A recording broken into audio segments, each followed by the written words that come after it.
Deuteronomy chapter 14. You are the children of the Lord your God. Do not cut yourselves or shave the front of your heads for the dead.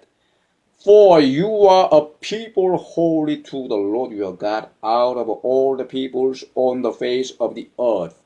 The Lord has chosen you to be his treasured possession.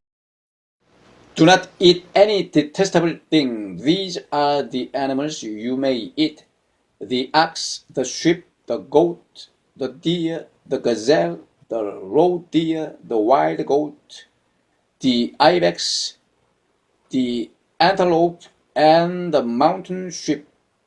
You may eat any animal that has a split hoof divided in two and that chews the cud. However, of those that chew the cud or that have a split hoof completely divided, you may not eat the camel, the rabbit, or the coney. Although they chew the cud, they do not have a split hoof. They are ceremonially unclean for you. The pig is also unclean, although it has a split hoof. It does not chew the cud. You are not to eat their meat or touch their carcasses. Of all the creatures living in the water, you may eat any that has fins and scales, but anything that does not have fins and scales you may not eat. For you it is unclean.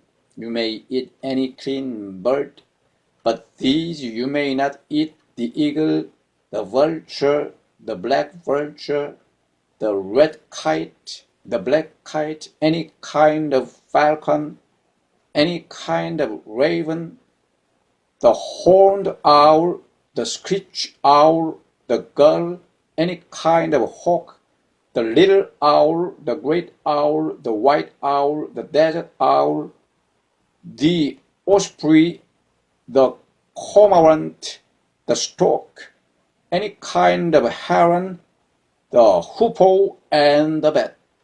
All flying insects that swarm are unclean to you. Do not eat them, but any winged creature that is clean you may eat. Do not eat anything you find already dead. You may give it to an alien living in any of your towns, and he may eat it, or you may sell it to a foreigner. But you are a people holy to the Lord your God. Do not cook a young goat in its mother's milk. Be sure to set aside a tenth of all that your fields produce each year.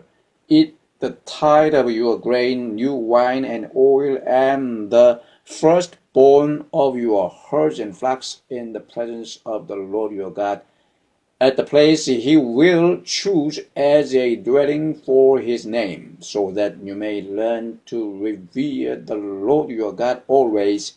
But if that place is too distant and you have been blessed by the Lord your God and cannot carry your tithe, because the place where the Lord will choose to put his name is so far away, then exchange your tithe for silver, and take the silver with you and go to the place the Lord your God will choose. Use the silver to buy whatever you like: cattle, sheep, wine, or other fermented drink, or anything you wish.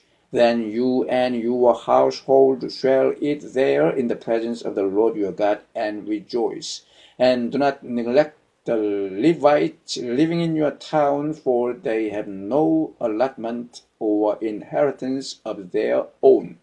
At the end of every 3 years, bring all the tithes of that year's produce and store it in your towns, so that the Levites who have no allotment or inheritance of their own, and the aliens, the fatherless, and the widows who live in your towns may come and eat and be satisfied, and so that the Lord your God may bless you in all the work of your hands.